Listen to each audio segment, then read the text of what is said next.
Stai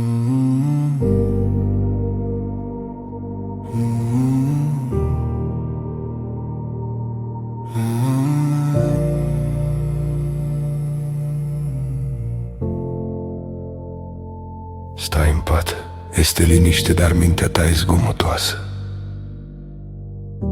Gândurile se învârt mereu la fel. Reiei conversațiile de mii de ore. Ce trebuia să spun? Vrei să încep, dar aștepți momentul perfect. Spui că te gândești. De fapt, este frică. Supragândirea pare sigură, dar te ține captiv.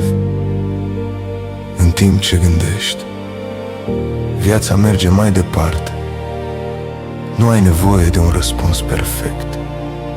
Ai nevoie de o decizie. Un pas mic, în ciuda incertitudinii. Dintr-o dată realizezi,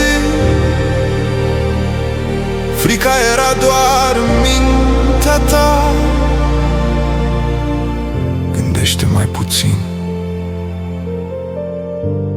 trăiește mai mult.